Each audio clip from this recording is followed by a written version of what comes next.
everybody, and welcome to Flavors of Israel. I'm Natalie Twerski, and today we're here with our chef for the day, Zizi. Hi. The specialty is to create flavorful dishes in a quick and easy way.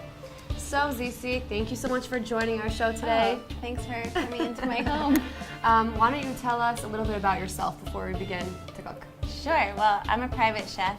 I have a two-part business where I cook for people in their homes, and I create all the recipes and menus per client, meaning they give me a list of what they love and what they hate and what they crave, and then I create, as opposed to like giving them a list of what I do. And I have a lot of clients who give me big challenges. Like I have a client who's a vegan who doesn't eat raw vegetables. Wow. But I like it. The bigger the challenge, the better. And I also run a website, which is a menu subscription, chefzizrecipes.com, where I create all my recipes and menus to plan out people's weeks for them in a very easy way, but you're cooking like a chef. But they're all easy and they're quick and they're actually good for you, but bursting with flavor. So my whole goal is what I'm trying to teach all the people out there is to be able to eat really, really healthy, but eating food that tastes better than what you think tastes good, and to changing people's palates. So you cook for people at home. Do you only do this in Jerusalem? No, I do it all over Israel. Okay. And then my website reaches, all over the world, which was the goal of it, because I don't like that I just cook for a few people. I really want to teach everyone how to eat incredibly in an easy way. Well, that sounds beautiful. Thanks. What is the first thing that we're going to make today? Okay, so today we're making our own LOX. My favorite. Being that this is called the Flavors of Israel, I really wanted to show how, when I moved here, people from the States, people said like, how do you cook without this and this and this ingredient? And I was like, what are you talking about? We're in the land of spices and like everything here is incredible. So I went to the Shuk, to Machane Yehuda Shuk, but even if you don't have access to going there, you can very much find these ingredients, which won't taste as good unless you're in Israel, but you can find them. And I on purpose took things from here and there, but on my website you'll see that if you can't find these ingredients, there's always substitutes that you can use, and you can ask me directly on the website of whatever you want. If you say like, I can't find rhubarb, so I tell you what you could use and replace. So today we're making salmon, cured salmon, which is called gravlax, which is also called LOX for short. So it's its nickname. Okay. And we're gonna make it, and it takes 3 days to cure, but it takes about 4 minutes to prepare. So in 3 days, we'll still be standing here, and then we'll take it out, and we'll see how it goes. Max and I will just, That's how it works, right? Before we start making the salmon, I'm gonna get the bread on the grill so that we can eat really soon, okay? All I'm doing is putting this on a grill without any oil or anything. But it's good quality bread, and that's the secret. Now we're gonna make the salmon. What is the first step? We're gonna add the salt first, and then we're gonna add double the amount of sugar. Now the sugar you're not making this, I never use sugar in my recipes, but this is the act of curing, so it's gonna cook it. Okay, so don't be overwhelmed by the amount of salt and sugar, because we wash it off after anyways. It's not gonna taste sweet or anything. It will taste sweet and salty, but that's in the cooking method. You're not eating this much sugar. Okay, so we're gonna add the salt. Wow, it's a lot of salt. Yes, how we cook it. And the sugar. I'm gonna open it.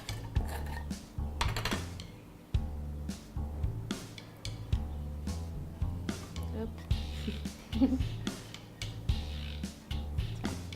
Okay, now we're gonna add the secret ingredient. Okay, so this is fresh chai tea. It's a blend, which you can buy in any spice shop in Israel and or the Shuk. But it has what I love about it is that I drink it first, and then I use it on this recipe. So you get 2 uses out of it, and you could actually drink it twice and then put it in this recipe. Like I drink it and then I save it, and then I'll make lox, a few days later. So what kind of flavor does this give it? So it gives it, what's in here is like cinnamon bark and ginger and roses and turmeric and galangal, which is another spice that looks like ginger, and cardamom pods and peppercorns, I think.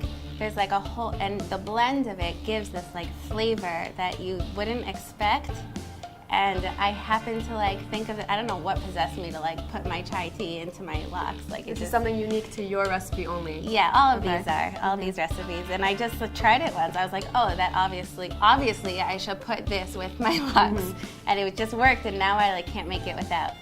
So we're gonna just pour it gently on. You want to do it? Sure. Okay, just pour it I don't gently wanna on. put too much of it. It's okay. It's gonna be great. You'll see in 3 days. So now I'm gonna turn it over, okay? And then we're gonna put something extremely heavy on top. So look, we're gonna turn it over, and then we're gonna take all of this and put it on top. And I'm gonna show you what a result looks like. And just smell it now, you'll see. Well, you can't really smell the fish. It doesn't have a fishy smell. It's mostly the...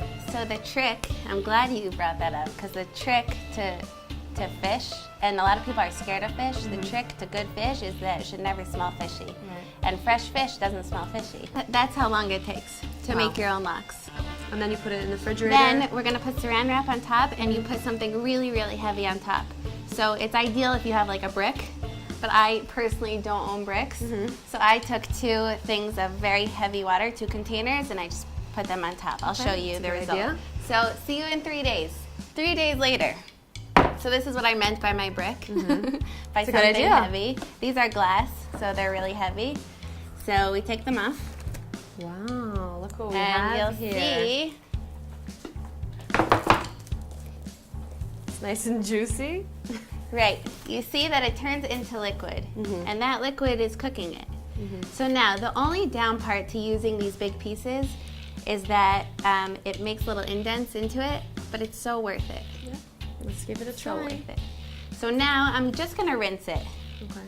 to get like the sugar and salt off of it so you don't get that like pungent taste, and then we're gonna slice it. We're gonna put it on our grilled bread with some cream cheese. Okay, so this is our result. This is a beautiful red color. Just gorgeous. Looks so fresh. Right? So I find that cutting it in half and then slicing it is easier, and then you get more out of it. So I'm just cutting it in half, and I'll save this for later. And now I'm gonna slice it this way. That's not better. Look how beautiful that is.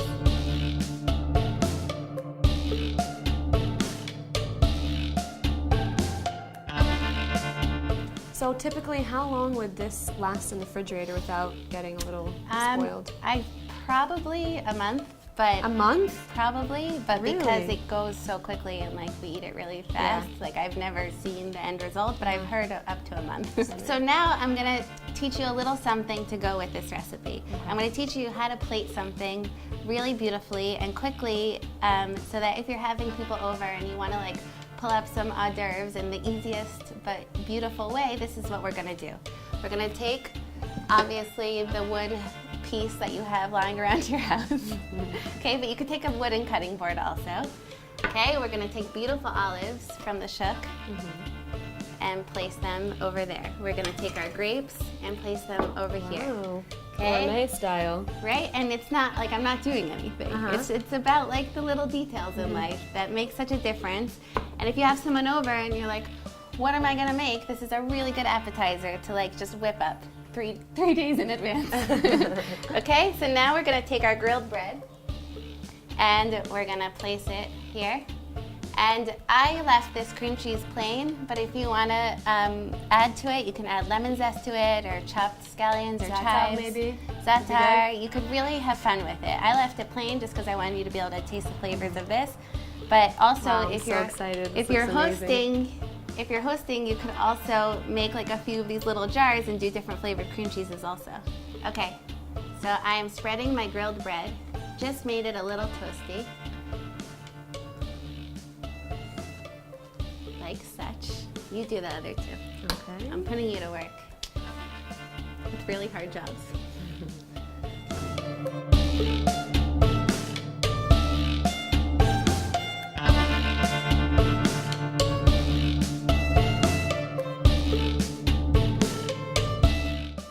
Okay, so now for my favorite part of the show, tasting. Here's one You for get you. one too. We never forget about the cameraman. Can I take some of these home with me? Yeah? Why do you think I made so much? All right, well, this was absolutely amazing. I'm gonna definitely make this at home, and all of you out there should do the same. Well, we'll be back. Why don't you tell us a little bit of a hint of what you're gonna make for the next, Do I have food in my teeth? No. You do Okay, not. so now I can tell you. We're making a Thai-inspired chicken soup next. Yum. See you guys.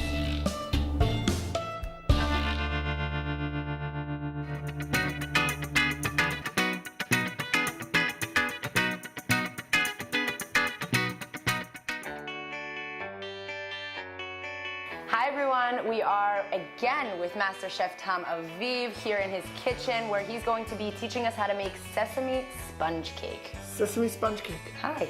Hi, how are you? Okay. I'm good.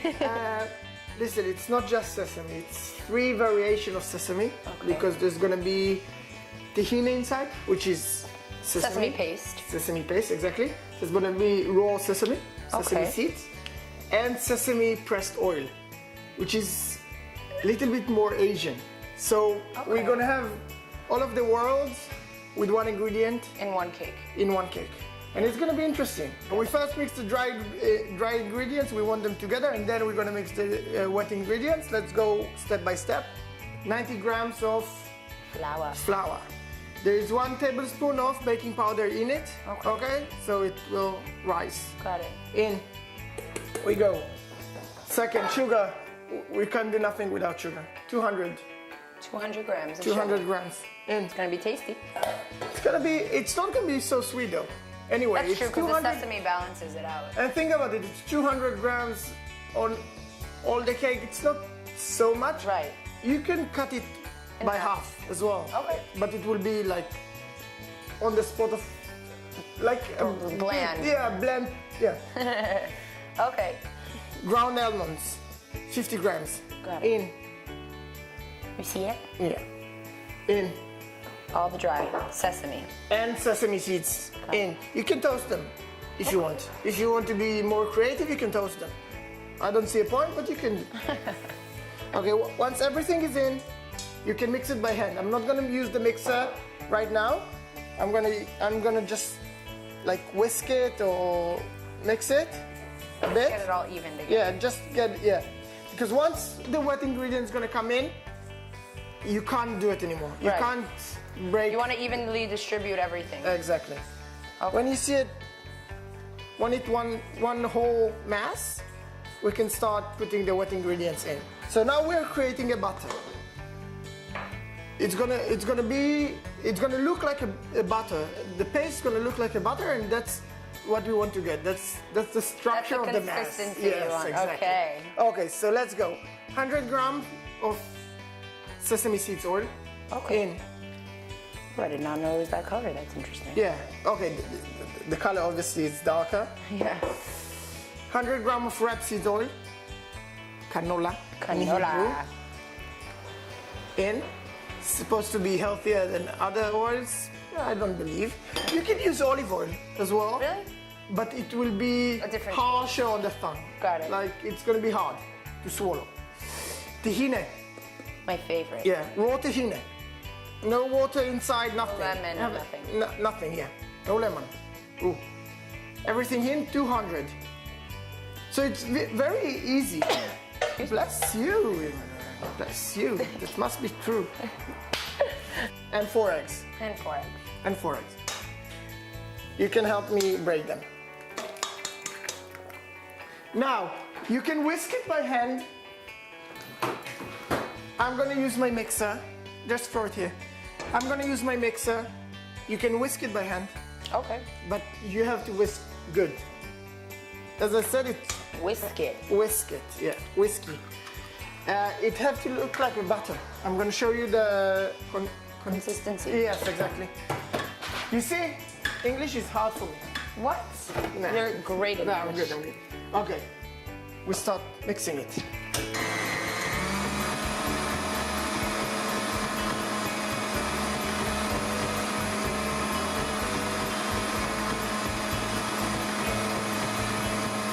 Look at that.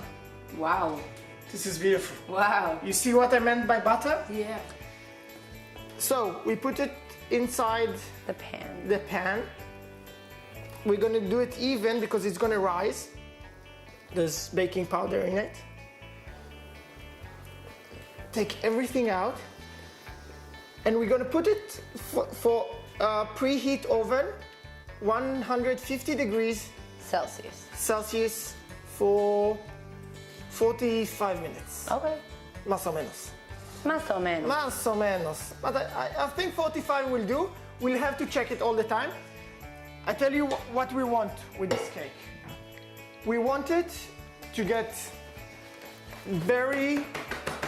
it's a very oily cake. So first of all, you have to whisk it really good. You have to mix it really good. So if you whisk it by hand, you have to do it until you get this kind of cookie dough. Right. Everything that you will get other than that will break. When you break. rise The oil will go out and it will break. We're gonna put it for 45 minutes, 150 degrees. It's gonna become beautiful. Let's do it. Let's see. Okay. So are you ready for dessert? I'm so ready. Yeah, okay, so the cake is here. It's not the most beautiful cake in the world, but we don't care because it's all about the taste. Look at it. Spongy. Yes, exactly. It's moist. That's how it should be. It's beautiful. To ease the taste, we're gonna put some sour cream near it. Near it. Okay, and that's it. We're done. This is our cake. Easy. You're gonna feed the tahini. You're gonna feed the sesame oil. It's gonna be a little bit Japanese, a little bit Middle Eastern, a little bit Israeli. It's gonna be everything together. I hope you will enjoy it. I'm sure I will. Yes. Let's taste. Let's taste it. After you. Take some sour cream, please. Creme fraiche will work as well. To be honest. Ready? Yeah. Perfectly baked. Good. Amazing. Amazing. Good. Spongy, oily, creamy. On the inside, it's really, really flavorful, and on the outside, it's crunchy, so it's delish. That's what we wanted. Thank you. You're welcome.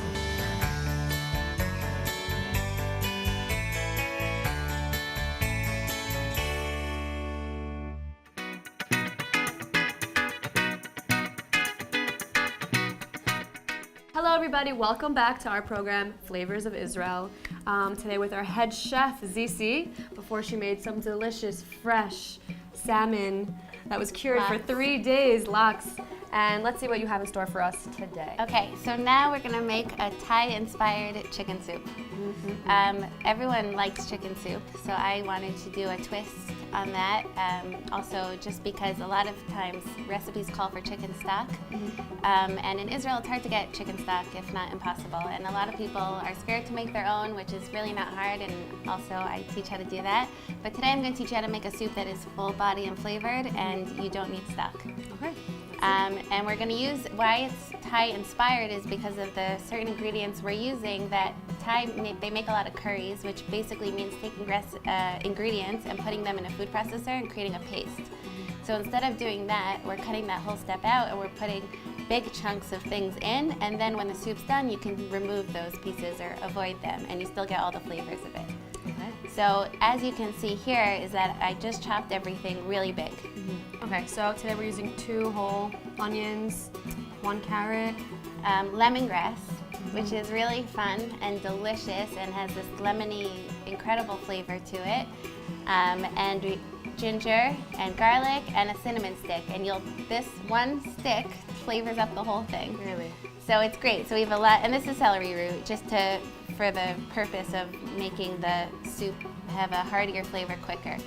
So what we're gonna do is we're gonna season the salt with salt and pepper on the chicken. So always when I'm seasoning things, I do it from up high as opposed to here, because you get even, what's the word? Like an even coat as opposed to like a clump.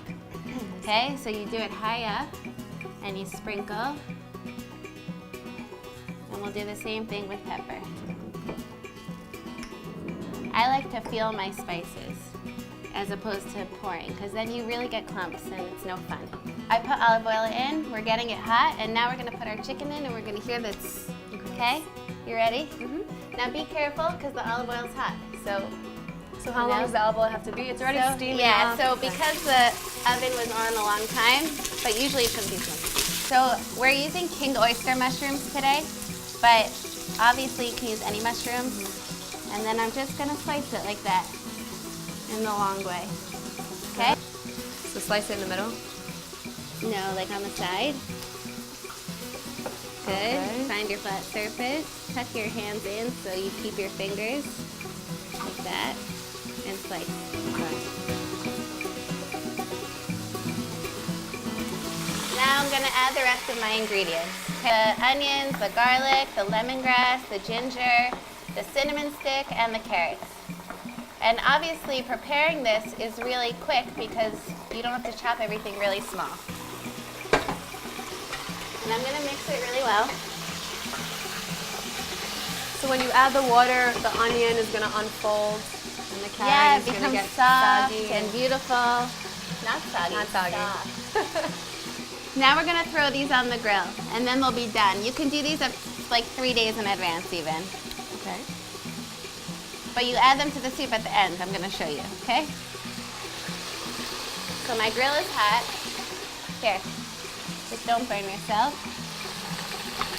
We're gonna add our spices. We have curry powder and garam masala. Can you get that at any spice shop? You can get it in any spice shop in Israel. And if you live in the States, it's a little harder to get, but you could get like a blend. Just look up what's in it, and they make other blends. They just don't call it that. Okay, well that's the beauty of living in Israel. Yes. You should just So live many here. different And you could spices. get garam masala spice blend. For no other reason, you should live Okay, here. so let's see So how it smell smells. it. Oh, it has like a cinnamony Cinnamon, smell, cloves, cardamom, Yum. and this is curry powder. Okay. Okay, so we're gonna add those. We're gonna add our water. And we're gonna let it cook. The longer you the cook soup, the better. But this can be flavorful within 2 hours. Smell the delicious flavors. Yeah. All combined. But you see how quick that is. Like, because you're not chopping all the vegetables really teeny, and because you're throwing things in, it's really a chick The chop. preparation is very short. It's really most of my recipes, it's like there's a lot of vegetables involved, which is why I teach knife skills. But other than that, it's not like a pachka-ing situation, an unga pachka.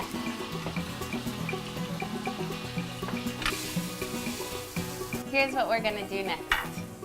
We're gonna chop the cilantro for the soup.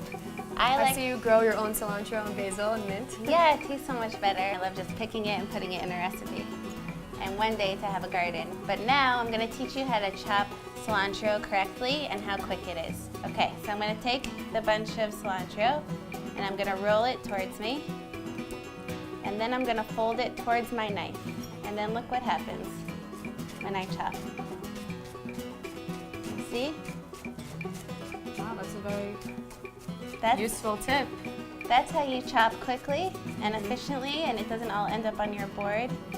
And it's flavorful and still fluffy. Like, you want your herbs to stay fluffy. So that's what we're gonna put in the soup with the mushrooms. Okay, so here's our soup. And it was boiled, and now we're gonna add some coconut milk. Okay, tell me when to stop. That's good. So this gives it a creamy flavor, but it doesn't taste like coconut. It just tastes delicious. And now we're gonna cook it a little bit longer, about 10 more minutes. I feel like my matching. And then it's ready? And then it's ready, and then we're Because gonna we're so eat hungry and we're ready to it. eat. Okay? You can smell the cinnamon already.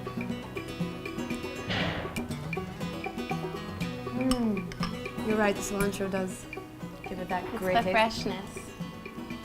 This is absolutely amazing. Thank you. All right, well, we'll definitely be back with ZC. You taught me so much. I'm definitely gonna make this at home. There's so much more to learn. Yeah. I have a lot to teach you. It really sounds like you know what you're talking about when it comes to food. You're a good student.